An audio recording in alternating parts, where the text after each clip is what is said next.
당신의 마음을 소중히 여기는 안산단한 FM.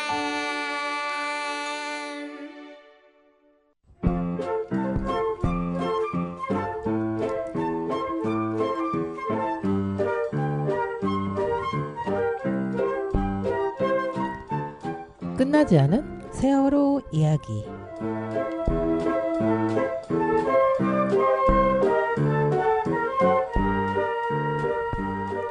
책 코 없는 토끼의 주인공인 토끼는 길을 가면서 여러 동물들을 만난다. 동물들은 넌 대체 누구야? 라고 질문한다. 토끼는 자신을 그냥 토끼라고 소개하지만 그를 만난 동물들은 아닌 것 같은데? 라고 하거나 토끼를 보며 저게 빠빠구리예요 라고 한다. 자신을 그냥 토끼라고 인지하고 있던 토끼는 그때부터 자기 모습을 호수에 비춰보기 시작한다. 나는 정말 뭘까? 라는 토끼의 질문은 세상의 기준을 마주하게 된 그냥 토끼가 아니라 다른 토끼로 명명된 이의 혼란스러움을 담고 있다.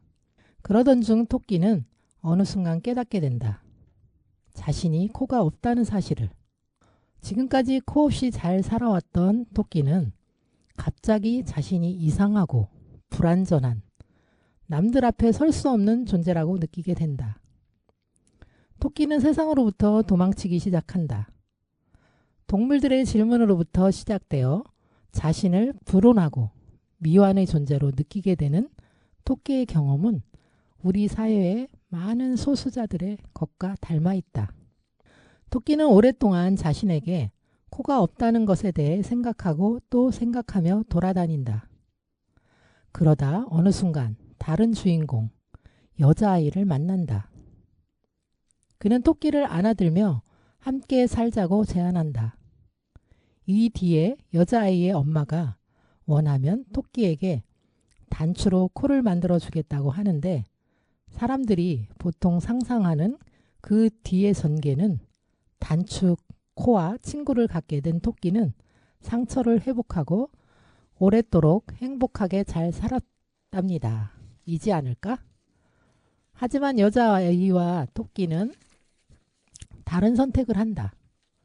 그 점이 이 책의 매력이었다. 여자아이는 난 지금 이대로도 좋아요. 코가 없어도요. 라고 말하면서 토끼를 위해 함께 단추 상자를 뒤져본다. 하지만 처음엔 단추 코가 갖고 싶어 했던 토끼 역시 여자아이의 말을 들은 뒤라서인지 마음에 드는 코를 결정하지 못한다. 둘은 결정을 유보하기로 한다. 시간이 지나며 토끼는 더 이상 코에 대해서 생각하지 않게 된다.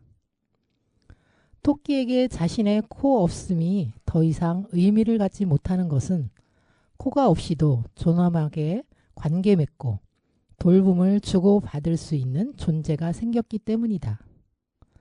만약 단추코를 새로 얻어서 코가 생겼다면 어땠을까? 주인공 토끼는 행복해졌을 수 있지만 결국 또 다른 코 없는 토끼는 여전히 외로움과 취약함 속에 남아있게 될 수 있다. 그리고 한편 토끼는 자신이 한때 코가 없었다는 사실을 기억하고 있기에 코가 다시 없어질까 두려워하게 될 수도 있지 않을까? 기준이 그대로인 세상에서 그 기준 혹은 정상성 안에 편입되는 것이 평등이 될 수 없듯 우리에게는 기준 자체를 흔들 다양한 상상과 도전이 필요하다. 네, 인권교육들 홈페이지 인권교육 살짝쿵에서 책을 소개하는 일부분을 읽어보았습니다. 다름의 다름을 생각할 수 있는 글이었던 것 같습니다. 네, 서로의 다름을 인정하고 함께 조화롭게 살아가는 마음으로 첫 곡 듣고 오겠습니다. 르시의 낙화 들으면서 오늘 방송 시작해 보겠습니다.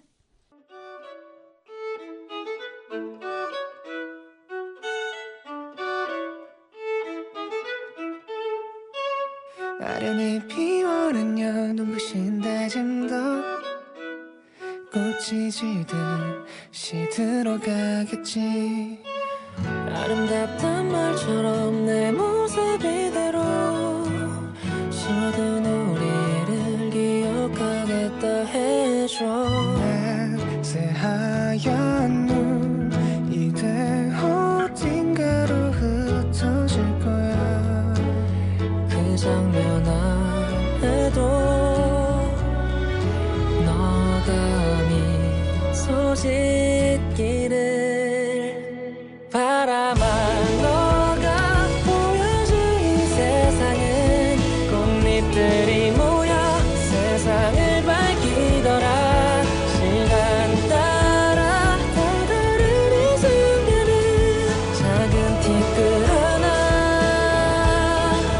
하나라도 없었다면 보지 못했을 이야기.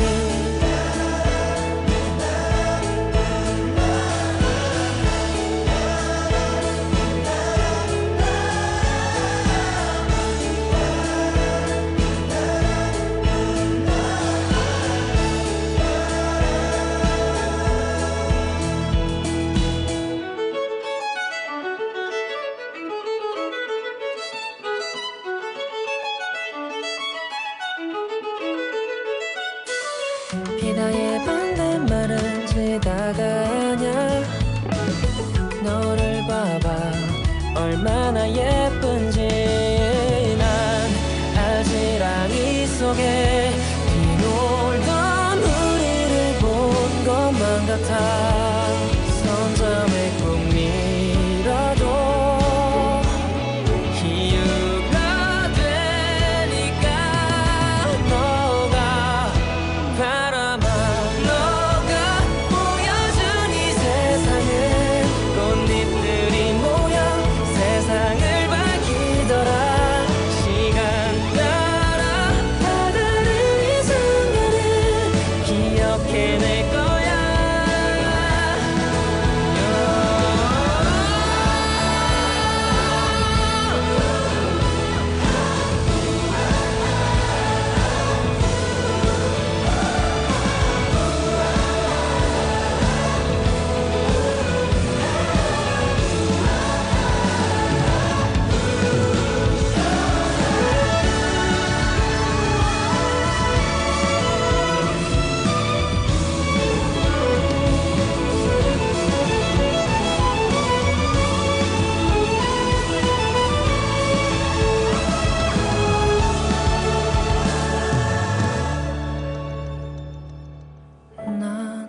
나는 게 아닌 그저 떨어지던 걸지도 몰라. 언젠가 너 앞에 또다시 피울게. 바람이 내게 보여준 이 세상은 반딧불이 모여 꽃잎이 되주더라. 시간 따라 다가를 이 가슴을 놓지 않을 기억.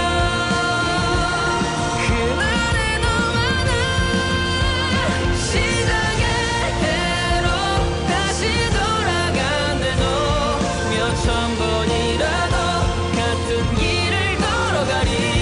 우릴 함께 날아오르게 해줬던 나의 봄바람아. 다시 만나게 되면 또 어디론가 데려가줘.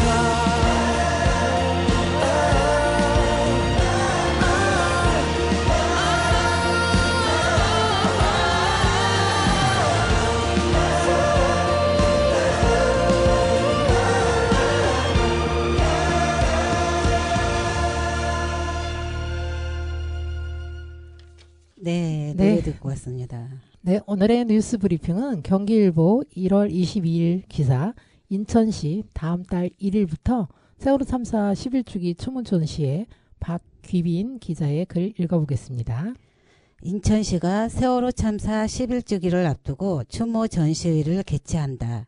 22일 시에 따르면 다음 달 1일부터 9일까지 부평 아트센터 꽃놀이 갤러리에서 세월호 희생자 추모 전시회 내일도 안녕을 연다. 세월호 일반인 희생자 추모관 4.16 재단이 주관하고 4.16 생명안전교육원, 제주마을 치유센터, 안산 마음건강센터, 인천시 정신건강복지센터가 함께 지원한다.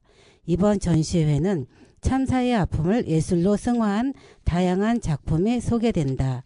세월호 참사로 인한 트라우마를 예술을 통해 극복하고 새로운 희망과 건강한 일상을 준비하는 피해자들의 모습을 담았다. 전시 작품으로는 세월호 제주 생존자들이 참사 당시의 기억에서 벗어나기 위해 붓과 카메라로 작업한 작품 23점, 세월호 일반인 희생자 유가족들이 다른 가족들과 소통하며 만들어낸 도자기 작품 27점 등이 있다. 특히 올해는 사회적 참사에 연대하는 전각 작가 그룹 석지랑이 제작한 도장 작품 34점도 함께 전시가 이루어질 예정이다. 이 밖에도 4.16 재단과 추모관은 인천 지역 시민단체들과 협력해 세월호 참사 희생자를 기억하고 사회적 관심을 환기하기 위한 다양한 행사를 마련했다. 주요 행사로는 노란 드레이 언덕 조성, 인천 추모 문화제, 세월호 선체 방문 등이 있다. 시 관계자는 이번 전시를 통해 생명과 안전의 가치를 존중하는 안전 문화가 정착되길 기대한다고 밝혔다. 이렇게 인천시가 세월호 11주기, 세월호 참사 11주기를 먼저 기억해주는 행사를 문을 열었네요. 네, 안정 어머니가 뉴스 브리핑을 잘 읽어주셨습니다. 거기에 석지랑이 제작한 도장 작품 34점이 아니라 304점이 전시된다는 것 수정하겠습니다. 네, 오늘 저희가 손님 두 분을 모셨습니다. 인권센터 들이란 곳에서 활동하시는 선생님 두 분, 네, 고은채님과 개굴이님 모셨습니다.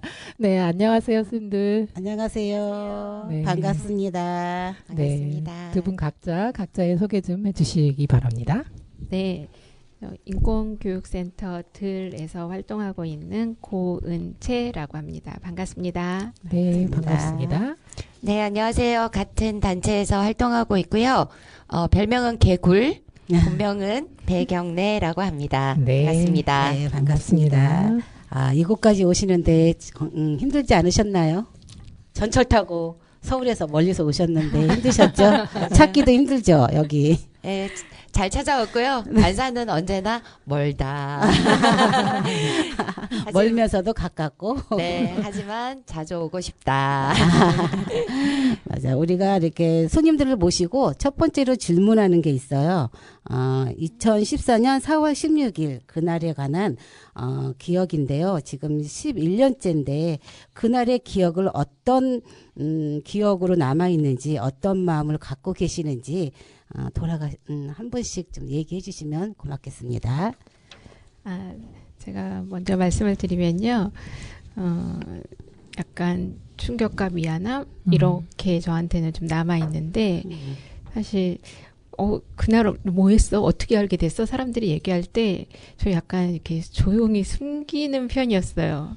왜냐하면 그날 이제 제가 활동하고 있는 단체에서 뭔가 서류를 엄청 많이 준비해서 서울시에 제출하는 날이었어요. 그래가지고 아침부터 저녁까지 그 작업을 하면서 사람들이랑 같이 밥을 먹기도 했는데 아마 사람들도 이제 그걸 이제 막 떠들지 않고 약간 사람들 생각만 하고 있었던 것 같아요.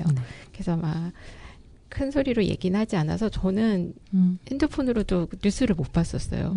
그래서 저녁에 9시 넘어서 이제 집에 들어가서 뉴스를 보면서 그 숫자를 보고 그게 뭔지 이해가 안 가가지고 갑자기 TV를 틀었을 때 숫자가 나오고 배 사진만 나오니까 정말 충격을 받았고 그리고 이제 내가 이렇게 소식을 모르고 있었던 자체도 되게 부끄럽고 좀 미안한 마음이 들어가지고 나중에 이제 인권 활동가들이 모여서 뭔가를 해보자 할 때 뭐라도 해야지 하고 가는 마음에 좀 그 바탕이 됐던 것 같습니다. 네, 네. 감사합니다. 우리 개굴님은 네, 저도 그날 오전에 광주에서 청소년들이 서울에 탐방을 와서 요청한 교육을 했었어요. 근데 교육 중간에 청소년들이 배가 사고 났대 이렇게 얘기를 했고 저희 이제 교육을 진행을 해야 되기 때문에 당연히 뭐 이렇게 잘 구조되고 해결되겠지 이렇게 생각을 하면서 저는 좀 사실 죄송하게도 대수롭지 않게 여겼던 것 같아요. 근데 어떻게 보면 당연히 그런 기대를 함직한 그런 사건이었던 것 같은데 은채가 얘기해줬던 대로 그날 저녁 밤에서야 여전히 이제 구조자들이 별로 없다는 소식을 접하고 나서 이게 믿을 수가 없다, 믿기지 않는다 그런 생각을 좀 했었고요.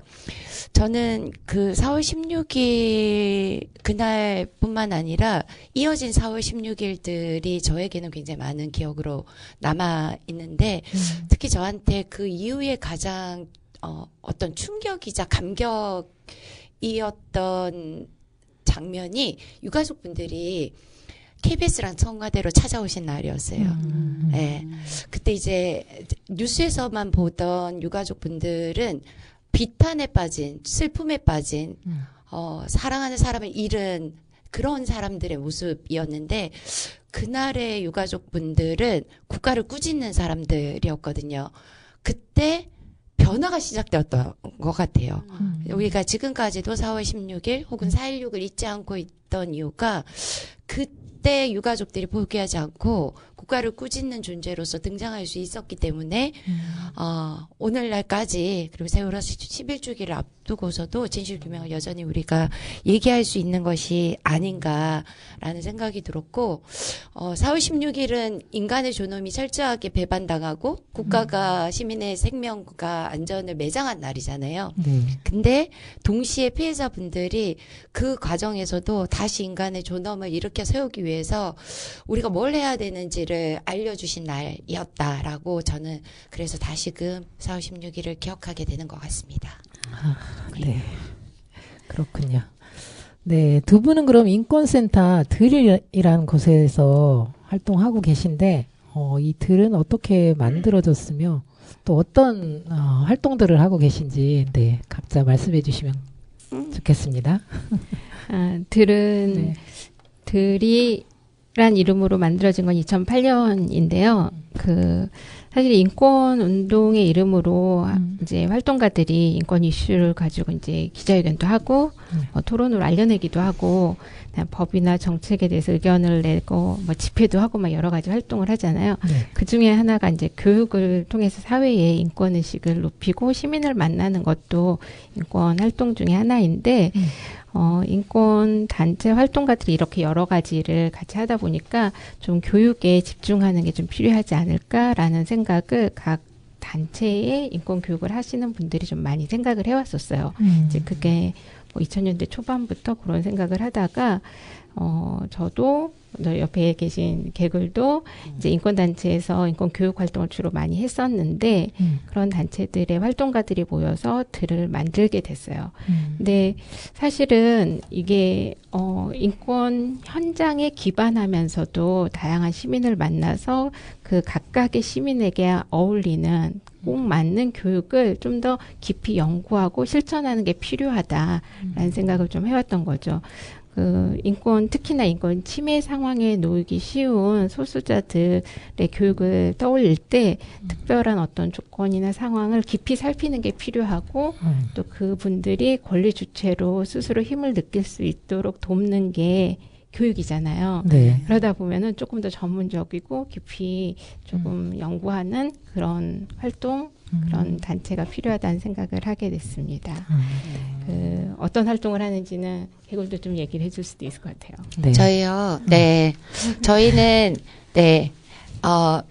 거창하게 말씀드리면 인권 교육이란 무엇인가에 대한 아무 얘기도 없었던 시기에 인권 교육이랑 이런 것이다. 이렇게 하는 것이다. 그래서 인권 교육의 이론을 저희가 써왔고요. 네. 그리고 그 말이 무슨 말인지를 사람들이 좀 이렇게 몸으로 감각하고 눈으로 또 이렇게 목격하기도 하고 만나봐야 되잖아요. 그래서 다양한 인권 현장 소수자분들 그리고 인권 보장에 책임이 있는 사람들, 뭐 교사, 뭐 사회복지사, 뭐 공무원들 이런 다양한 분들을 만나서 인권 역량을 강화하는 교육을 직접 제가 하고 있기도 하고요. 예. 그리고 인권 교육을 하시는 분들의 이제 역량 강화를 위한 워크숍을 개최하기도 하는데 저희가 교육 활동만 하는 것은 아닙니다. 특히 좀 어린이 청소년들이 우리 사회에서 동료 시민으로서 살아가고 또 잘 자기 삶을 이제 일궈 나갈 수 있게끔 하기 위해서 어린 청소년 인권을 옹호하는 활동을 함께 펼쳐가고 있고 또 다양한 분들의 생애 구술을 기록으로 남기는 기록 활동도 함께 하고 있습니다. 많은 일을 하고 계시네요. 그쵸. 네. 저희는 맨 처음에 봤을 때 인권교육 되게 어렵게 생각을 했었거든요. 네. 그래서 선생님들을 만나서 같이 이렇게 교육을 받아봤는데 굉장히 받아도 어렵고 들어도 어려운 게 인권인 것 같아요. 너무 폭도 넓고 그래서 제가 또 질문을 드릴 건데 그러면은 인권교육을 하면서 가장 인상 깊었던 경우와 또 가장 속상했던 경우가 있을 것 같아요. 워낙에 폭이 넓다 보니까 그런 또 에피소드 같은 거 한번 얘기해 주세요. 인상 깊은 일들은 사실은 너무 이제 좀 많은데, 저희 이제 교육을 아까 좀 이제 어렵다 이렇게 하시니까 저희가 너무 어렵게만 하고 있나. 아니, 저희가 이제 처음 접하니까 굉장히 어렵게 접했었어요. 맞아요. 그러니까 저희가 이제 인권교육에서 굉장히 중요하게 생각하는 목표가 참여하신 분들이, 자기 삶과 세상을 해석할 수 있는 언어를 갖게끔 도와드린다. 이게 첫 번째고요. 두 번째로는 그래야지 질문이 스스로에게서 생겨난다. 이런 거거든요. 그래서 해석하는 힘 그리고 질문하는 힘 이것을 인권교육에 굉장히 중요한 목표로 삼고 있는데 이게 참여하신 분들이 교육의 말미에 와 이렇게 생각해 볼 수 있는 거였네요. 저렇게 저런 말들은 지금까지 태어나서 세상에서 처음 들어봤어요. 이런 얘기를 해주실 때가 교육이 뭔가 먹혔다. 이렇게 생각되는 그런 지점이고요. 그럴 때 저희 좀 이렇게 인권교육 할 맛이 난다. 이렇게 생각하는 것 같고. 근데 이제 저희는 일회성 교육 요청이 상대적으로는 좀 더 많은 편이에요. 근데 말씀해 주셨던 것처럼 우리 또 송길님이랑 그 다음에 정화님도 그렇지만, 좀 길게 만나야 제대로 깊게 얘기를 할 수 있잖아요. 그래서 저희도 그게 너무 간질간질해서 제가 깊게 만나는, 길게 만날 수 있는 교육을 좀 이제 발굴하려고 하고 있는 활동이 뭐 장애 인권 활동 영역 혹은 청소년 자립 지원 영역 비정규 노동 영역 이렇게 이제 영역에 있는 교육 활동가 혹은 현장 활동가들을 모아서 이분들이 자기 현장에서 어떤 변화가 필요한지를 스스로 말씀하고 그 변화를 만들기 위해서 사람들이 이런 거잖아요. 우리가 지금 무엇을 위해서 지금 활동을 하고 있는지를 알아야 되고 어디로 가야 할지를 알아야 되잖아요. 네. 그걸 하기 위해서 스스로 과제를 발굴해서 우리 함께 힘을 모아서 저기를 보고 한번 달려가 보자. 이렇게 좀 생각할 수 있게끔 역량을 강화하는 교육을 현장 활동가들과 만나서 계속 이제 오랫동안 만나서 하고 그분들의 네트워크도 만들고 이렇게 하고 있거든요. 그런 결과로 그 영역 속에 뭐 비정규 노동인권 교육, 뭐 청소년 인권 교육, 장애 인권 교육 이런 이제 것을 좀 주력으로 하는 단체나 네트워크가 딱 만들어지면은 와 이게 정말 뭔가 큰 알을 낳은 기분이다. 건국한 기분이다. 이런 생각이 들면서 그럴 때 좀 힘이 많이 나는 것 같고요. 속상한 때는 가장 최근에 속상했던 거는 12상 계엄. 네, 12상 계엄을 보고 포고령 1호를 만났을 때. 토고령 1호가 정확하게 뺏으려고 했던 게 바로 시민들의 인권이잖아요. 그리고 시민들이 저항할 힘을 빼앗으려는 것을 목표로 했던 거잖아요. 근데 우리가 이렇게 인권과 민주주의를 위해서 오랜 세월 이렇게 뭔가를 쌓아온 것 같은데 이런 게 한순간에 흔들릴 수 있는 거구나. 그리고 거기에 동조하는 이제 그런 여론들을 만났을 때 교육 오랫동안 했던 것 같은데 교육으로 세상이 바뀌나? 약간 이런 생각을 하게 됐던 것 같고요. 그럼에도 불구하고 개헌군에 맞선 시민들, 뭐 그다음에 군인들, 그리고 지금도 이제 거리에서 광장을 함께 만들면서 우리들에게는 더 많은 평등의 힘이 있다라고 이제 민주의 힘이 있다라고 외치는 시민들을 볼 때는 저 힘은 그냥 나온 건 아니지. 우리가 뭔가 계속 토론하고 운동하고 함께 공부하면서 쌓아온 이 사회 인권 역량 덕분일 거야 라는 생각을 하게 되는 것 같아요. 그래서 인권교육의 힘을 불신했던 바로 그날 그리고 그 이후에 광장을 통해 가지고 다시 인권교육이 더 많이 필요하구나 라는 생각을 하게 됐던 것 같아요. 그래도 그 어떻게 받는지 모르지만 저도 마찬가지로 그 인권교육 하기 전에는 그렇게 국민들이 국가에 대해서 저렇게 소리칠 수 있고 막을 수 있었다는 그런 경험들이잖아요. 그리고 그 체험이잖아요. 그리고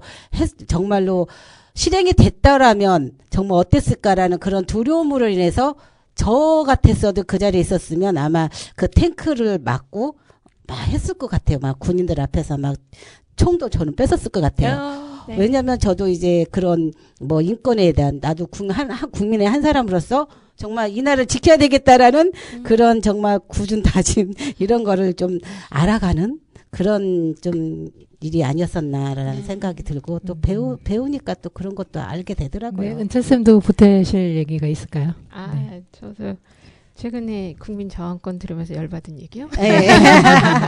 그런 것도 있고, 약간 교육을 하면서 이렇게 저의 절망도 있지만, 약간 힘들 때도 있지만, 교육에 참여하시는 분들이 어떤 상황을 타개하기 어려운 어떤 현장, 상황일 때가 조금 약간 교육가로서 막막함이나 약간 이후를 약간 고민하게 되는 순간들이 있는 것 같아요. 예를 들면 뭐 교실에서 수업을 했는데 교실의 분위기가 어떤 학생을 좀 배제하는 상황이 한 번의 교육으로 바뀌지 않고 근데 그랬을 때 그 상황은 다 알고 있는데 어떻게 할 수가 없는 그런 느낌일 때 그게 또 이제 뭐 아주 드러나는 뭐 어떤 폭력이나 이런 상황은 아닐 때 그 미묘한 상황에서 좀 고민되고 뭐 좀 막 속상하고 이런 순간들이 있었던 것 같고 약간 그 질문 중에 가장 인상 깊었던 건데 가장 최근으로 하면 선생님들 만난 것도 엄청 인상 깊은 아유, 감사합니다.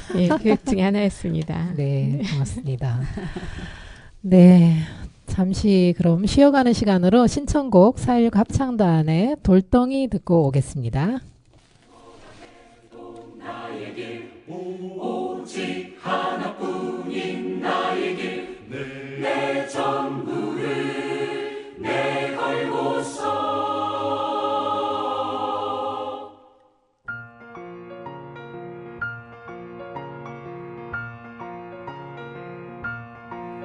그저 정해진 대로 따르라고 그게 현명하게 사는 거라고 쥐 죽은 듯이 살라는 말 가짜는 말 누굴 위한 삶이냐 뜨겁게 지져봐 절대 꼼짝 않고 나는 버텨낼 테니까 거세게 때려봐 내 손만 다칠 테니까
긴 시에 날 거두려 하지마 들려도 괜찮아 이 삶은 내가 사니까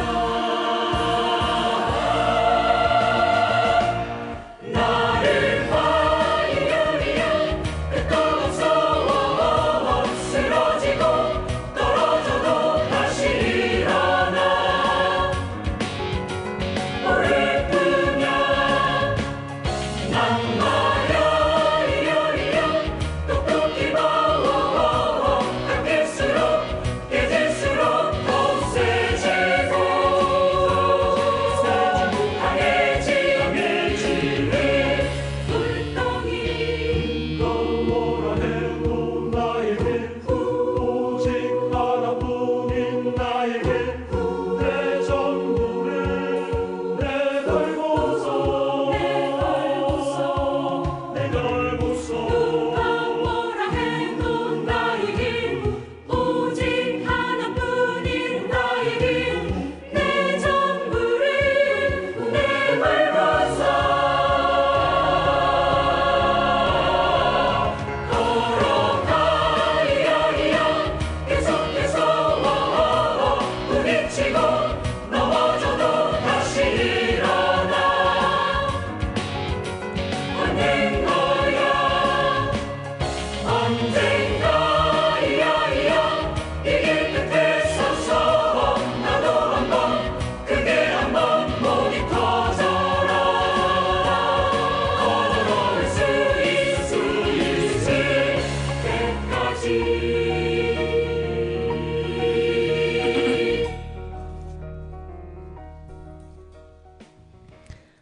네, 이 곡은 개굴님의 신청곡이었습니다. 네. 네, 저희 안산시가 어쨌든 세월호 참사를 겪은 유가족들도 있었고 또 이런 지역이었는데 이 유가족과 안산시의 미묘한 또 지역 갈등이 있었잖아요. 뭐 이런 것들을 바라보는 모습 그리고 또 안산의 지역 주민들은 뭐 세월호 참사 유가족들을 뭐 인권의 관점에서 어떻게 잘 대해줬는지 뭐 이런 것들을 좀 네. 네, 보신 느낌대로 이야기해 주시면 좋을 것 같습니다. 뭐 때로는 이제 유가족분들을 만나면은 뭐 안산 어떤 공동체라든가 기관이나 이렇게 서로 약간 도움을 받고 이렇게 잘 소통하고 있는 지점도 있고 안 그런 지점들도 이제 많이 들려왔던 것 같아요. 네. 근데 세월호 참사를 생각할 때 안산이라는 공간을 떼어놓고 생각할 수는 없는 것 같거든요. 네. 예. 그래서 약간 저희가 재난 참사가 벌어졌 이후에 그 어떤 공간이어야 될까를 좀 보여주는 좀 이렇게 본보기가 되는 곳이 안산이면 좋겠다라는 바람을 시민의 마음으로 가지고 있어요. 그래서 참사와 되게 관계가 깊고 거기 이제 공간에서 생활한 사람들의 어떤 피해자가 많은 경우에 지역 주민과 또 공공기관이 저렇게 사람들을 위로하고 같이 그걸 기억하는 게 저 모습이구나를 배울 수 있다면 다른 공간에서도 아주 멀찍이 기념비를 세우고 이러지는 않지 않을까 이런 기대와 바람으로 기다리고 있습니다. 네, 우리 개굴님도. 네, 좋은 쪽으로만 우선 기억해 보자면, 네. 그 4.16 즈음에서 언제나 그 노란 현수막들이 안산 곳곳에 네. 걸렸던 거 주민들 한 사람 한 사람의 이름으로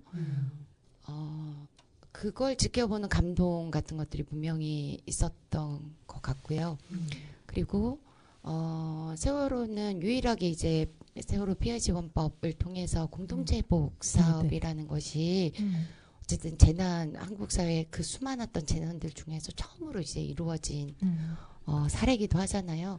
그래서 은채가 얘기해 주었던 것처럼 이 공동체 회복의 과정이 어떤 결과를 낼지는 여전히 진행 중이고 이게 한국 사회에서 굉장히 좀 중요한 시금석이 되지 않을까라는 생각이 드는데 여기 두 분도 너무 노력하고 계시지만 어쨌든 주민들도 어떤 게 안산 주민들도 한 네. 명의 피해 당사자이시기도 하시고 주민들이랑 같이 이 공동체가 어떤 방향으로 가야 되는지, 애도와 기억의 공동체를 어떻게 만들어야 되는지 이런 것들을 보여주는 요소들과 실천들이 어쨌든 그래도 쌓이고 있는 것 같거든요. 그래서 그런 부분들을 저는 너무 귀하게 이렇게 지켜보고 있는 것 같고요.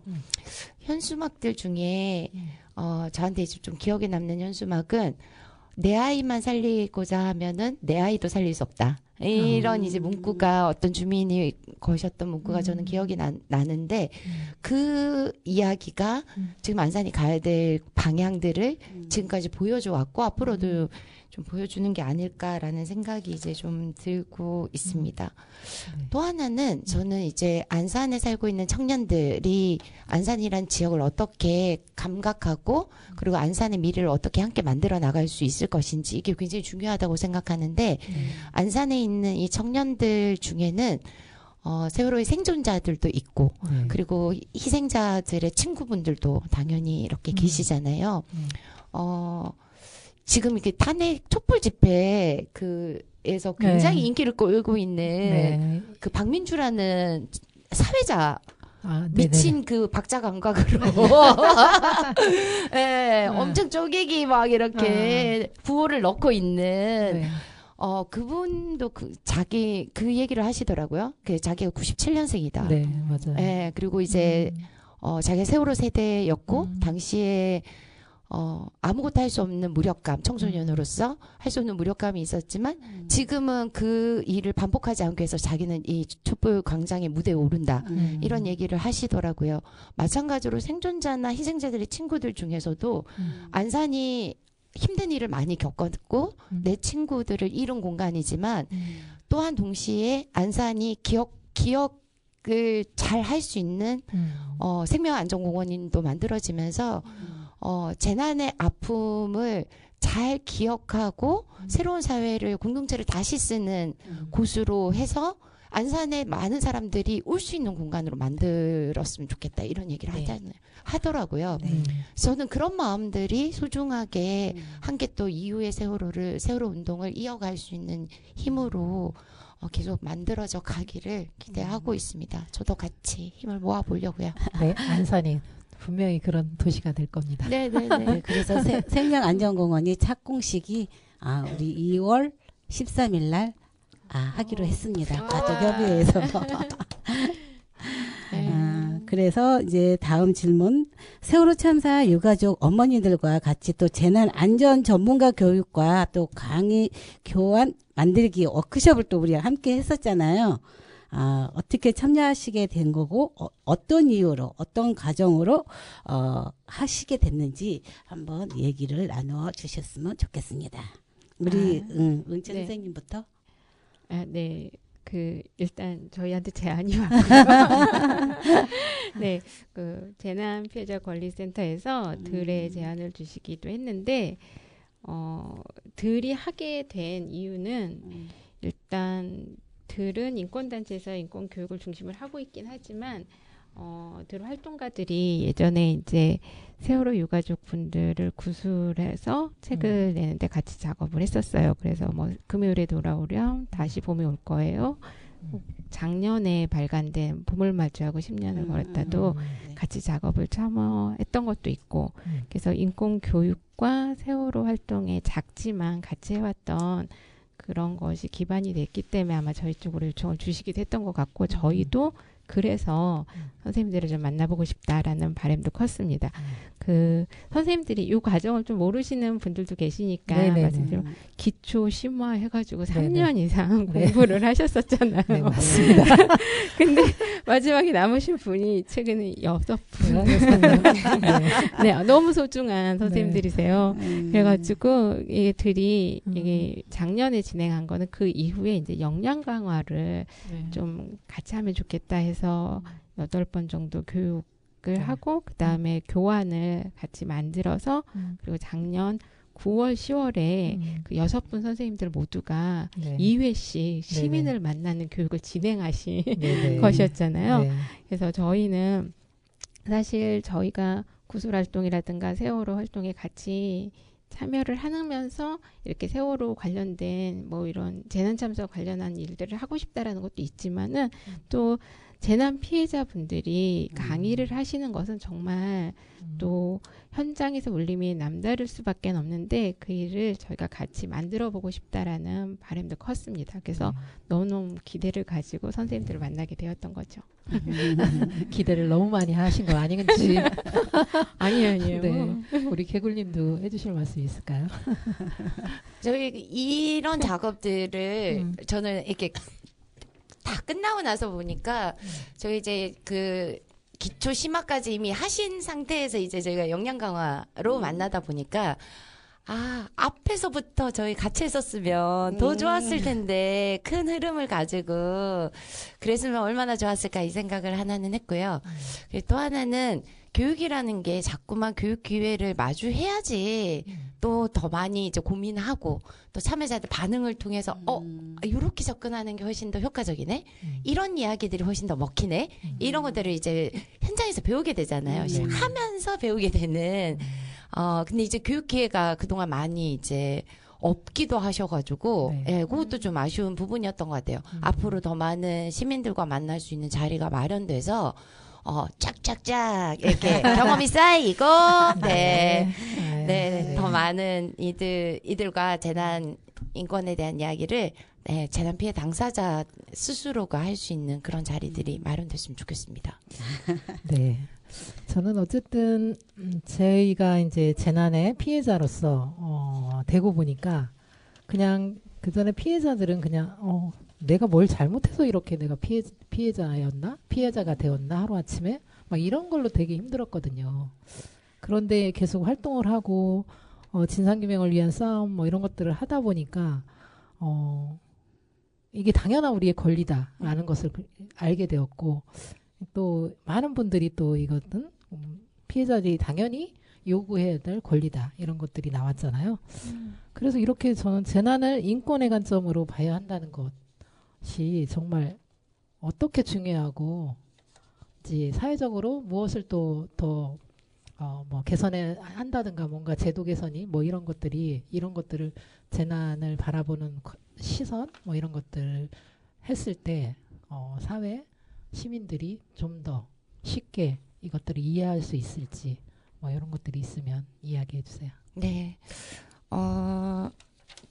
이게 뭐 재난을 인권의 관점에서 접근해야 된다는 얘기는 몇몇 인권단체들만 하는 얘기가 아니라 이미 국제적으로는 기준이 이미 명확하게 서 있는 것이다. 이렇게 이제 보시면 될 것 같고요. 한국은 그 기준에 한참 못 미치고 어떻게 보면 이제 세월호 운동을 통해 가지고 비로소 이제 재난 피해자의 권리라는 것이 존재하는구나라는 것도 사람들이 조금씩 알게 되고 법에도 이제 겨우 들어가게 되고 이런 이제 변화들을 뒤늦게 이제 겪고 있는 게 아닐까라는 생각이 들어요. 근데 이제 인권 접근이 이제 필요한 이유를 좀 따져보자면 재난 상황이라는 거는 기본적으로 인간의 존엄이 총체적으로 위기에 빠진 비상 상황을 얘기하잖아요. 네. 희생자뿐만 아니라 생존자들도 그리고 희생자의 가족들도 마찬가지로 그런 비상 상황이기 때문에 더 많은 권리가 필요한 상황이잖아요.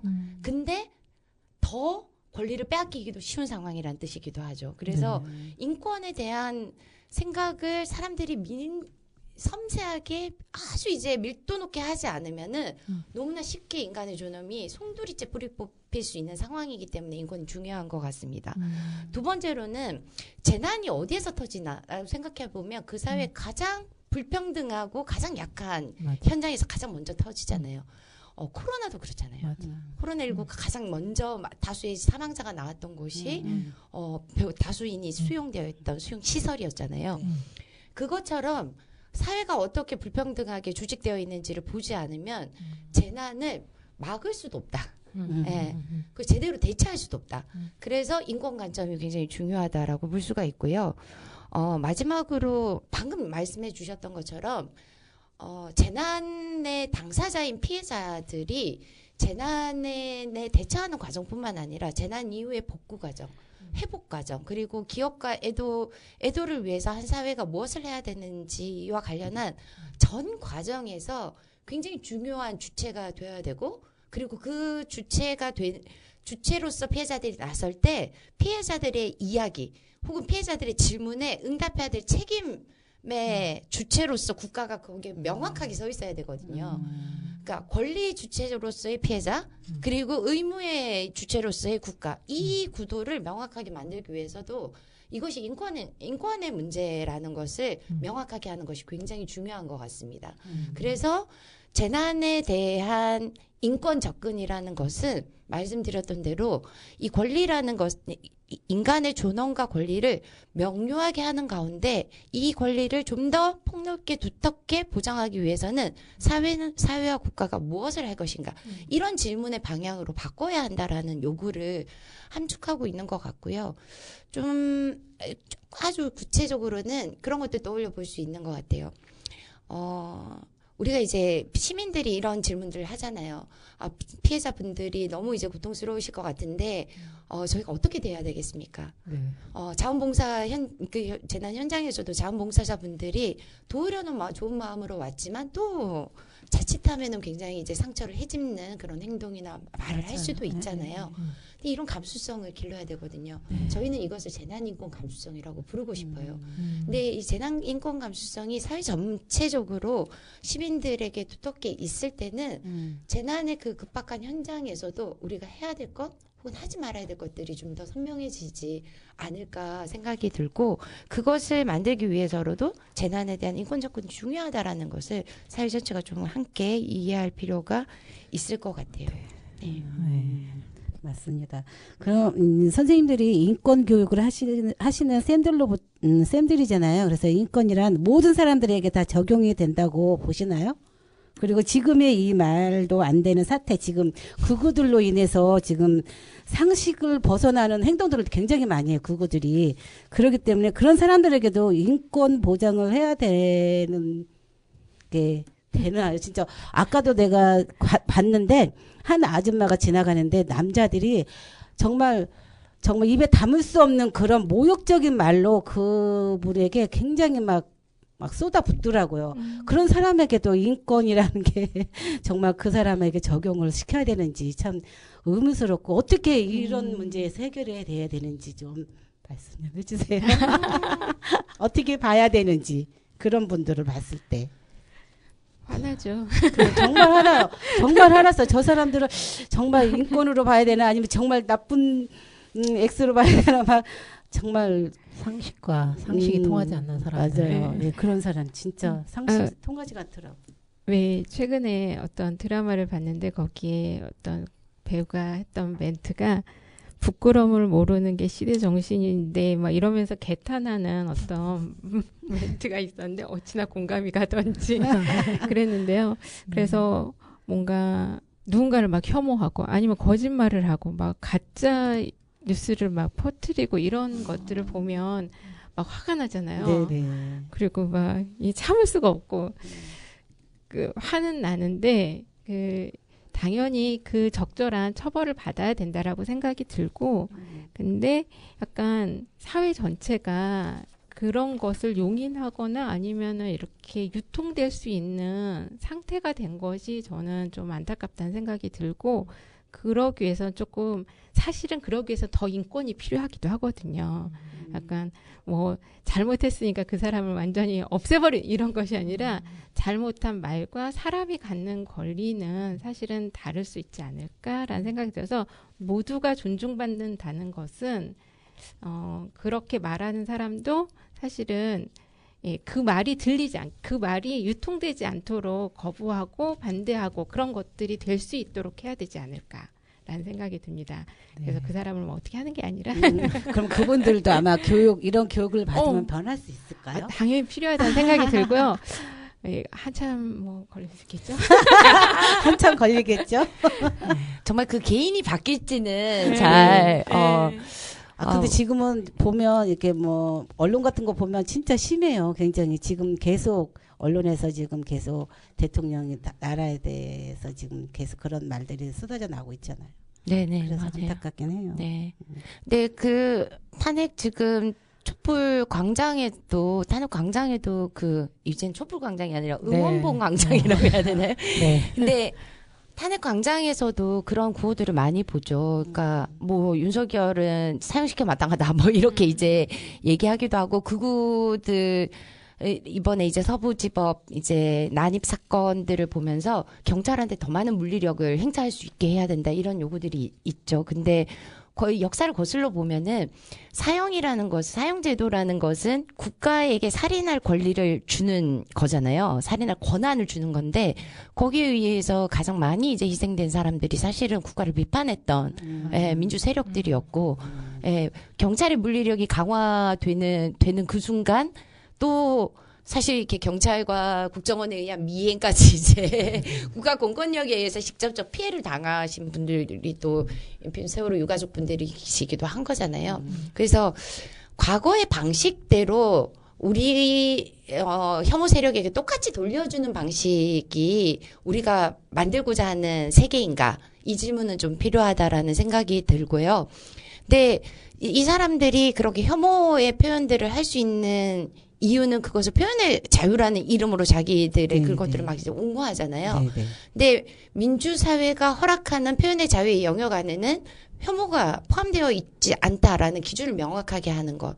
그것을 사법도 마찬가지고 시민들이 명확하게 그 강고한 이 전선을 만들어야지만 그런 얘기들이 그러니까 무서운 소리가 아니라 웃기는 소리가 되게 만들어야 되잖아요. 그래서 우리의 전략은 웃기는 소리가 되도록 만든다라는 것이어야 되지 않을까라는 생각이 듭니다. 물론 잘못에 대해서는 명확하게 책임을 물어야 되겠지만요. 예. 네, 저희가 이제 들 선생님들하고 어쨌든 강의 교환도 만들었었고 또 시연도 이렇게 하고 했던 이유는 어쨌든 우리 사회가 반복되는 재난이 없는 생명전전 안전사회를 이루기 위해서 이렇게 한 거잖아요. 저희도 또 피해자로서 어떻게 하면 또 이런 재난, 똑같은 참사가 없는, 똑같은 유가족이 나오지 않는 이런 사회를 만들 수 있을까라고 해서 이렇게 안 되지만 그 어렵게 교육받고 어렵게 또 강의도 하고 이렇게 하고 있는데 그러면 우리만 이렇게 해서 되느냐 아니면 우리 사회 모두가 어떤 노력들이 필요한지 한번 말씀해 주시죠. 그 재난이 이제 반복되는 이유들을 보면 거의 비슷한 이제 구조들이 이제 보이는 것 같아요.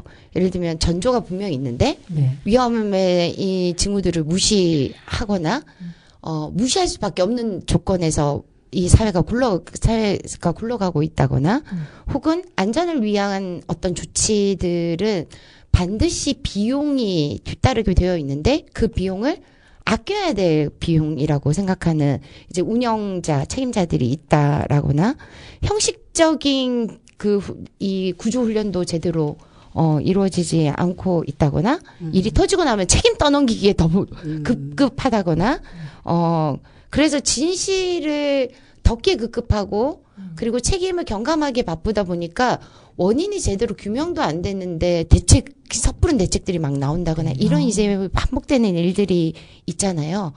그러다 보면 이제 좀 시간이 지나고 나면 그나마 조금 나아졌던 안전 조치들이 다시 어느 순간에 다 사라져 있게 되고 피해자들의 입에 재갈을 물려서 결국은 이제 이 진실을 더 이상 이렇게 규명할 수 없게 만든다거나 그런 상황들이 반복되다 보니 또 다른 재난이 또 다른 피해자들이 계속해서 이제 이어지는 것이 아닐까라는 생각이 듭니다. 그래서 저희도 마찬가지지만 생명안전기본법. 예. 그리고 구체적으로 그 중대재해기업처벌법을 비롯해서 재난 관련 법들에서 명확하게 책임을 물을 수 있는 것. 나아가서 현장에 이 말단의 이제 현장 책임자들만 이렇게 꼬리 자르기식으로 처벌하고 그냥 많은 방식이 아니라 이 상설 그 재난기구 조사기구들을 설치를 해서 실제로 이제 정말 어떻게 시스템이 전면적으로 바꿔야 되는지를 총체적으로 점검할 수 있는 그런 구조들이 있어야지만 우리 모두가 네. 예, 이미 피해를 겪으신 분만 아니라 우리 모두가 좀 더 안전한 사회에서 살 수 있게 되지 않나라는 생각이 이렇게 들고요. 그리고 사실 이제 유가족뿐만 아니라 시민들의 역할이 정말 중요하다 이 말씀 해주셨잖아요. 네. 근데 안타깝게도 네. 저는 피해자들이 없이는 생명안전운동 불가능하다고 생각해요. 네. 이 생명안전기본법 제정운동까지 저희 사회가 그나마 이제 오게 된 것. 그리고 이번에 제주항공 여객기 참사의 경우에 세월호와 같은 일들이 똑같은 방식으로 이태원 참사에서 일어난 일들이 똑같은 방식으로는 반복되지 않았던 거.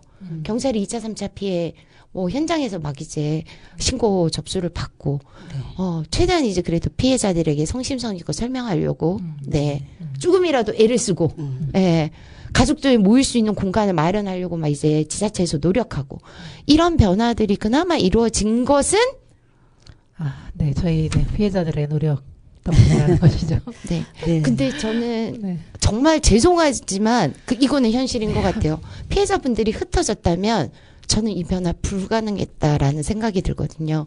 그래서 피해자들의 피해자들의 몫이 아니죠. 그러나 피해자분들이 흩어진다면 이 연합된 힘도 너무나 허약한 힘이 될 수밖에 없다라는 것이 또 재난 참사의 속성 가운데 하나가 아닌가라는 생각이 들어요. 그래서 맞아요. 네, 정말 네. 많은 이야기들을 하고 싶은 이야기들이 너무 많은데 저희가 시간이- 너무 짧게 시간이 맞아요. 거의 다 그러면은, 돼가서 은채님 마지막 한 말씀 하고 라디오에 참여한 소감 한마디 그냥 간단하게 한번 해주세요. 저희랑 교육할 때 교육하실 수 있습니다. 긴장하지 않으셔도 돼요. 막 이랬는데 네. 저희가 긴장하고 있었네요. 그래서 아유 이게 제가 그런 생각이 좀 들지만 근데 너무 즐거웠고요. 선생님들하고 이렇게 지금 최근의 상황이나 재난이나 아니면 인권에 대해서 같이 이야기 나눌 수 있어서 좋았습니다. 초대해 주셔서 감사해요. 네, 개굴님도 네. 저는 재난이 일어나면 안전불감증이 문제야 이런 얘기 많이 하잖아요. 근데 문제는 안전불감증이 아니라 인권불감증이다. 인권불감증이 재난 참사를 만든다. 그래서 인권에 대한 더 많은 시민들의 관심이 필요한 것 같습니다. 네. 초대해 주셔서 너무 감사드립니다. 네, 나와주셔서 감사합니다. 감사했고, 네, 저희 인권에 대한 이야기는 다음에 또 모셔야 되겠습니다. 네, 할 말이 너무 많아요. 너무 많은 덜한 것 이야기들을 같아요. 들려주셔야 될 것 같습니다. 네, 네. 너무 짧게 1시간이 훌딱 지나가 버렸습니다. 저희는 여기서 마치면서 마지막 곡 개굴님이 신청하신 이승환의 어떻게 사랑이 그래요. 고은채님의 은채님의 신청곡이었습니다. 네, 이승환의 어떻게 사랑이 그래요 들으면서 마치겠습니다. 안녕히 계세요. 네, 수고하셨습니다. 수고하셨습니다.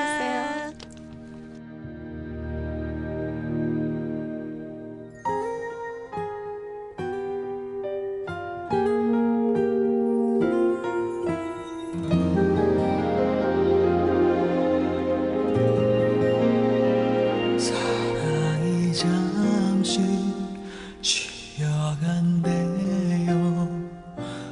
나를 허락한 고마움 갚지도 못했는데 은혜를 잊고 살아 미안한 마음뿐인데 마지막 사랑일 거라 확인하며 또 확신했는데 욕심이었나 봐요. 나는 그댈 갖기에도 놓아주기에도 모자라요. 우린 어떤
것이 되어 있고 다시 만나 사랑해야 해요. 그때까지 다른 일 사랑하지 마요. 안 돼요. 안 돼요. 그대는 나에게 끝없는 이야기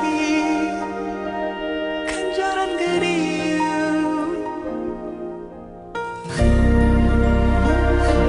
행복한 거짓말 은밀한 그 약속 지켜줄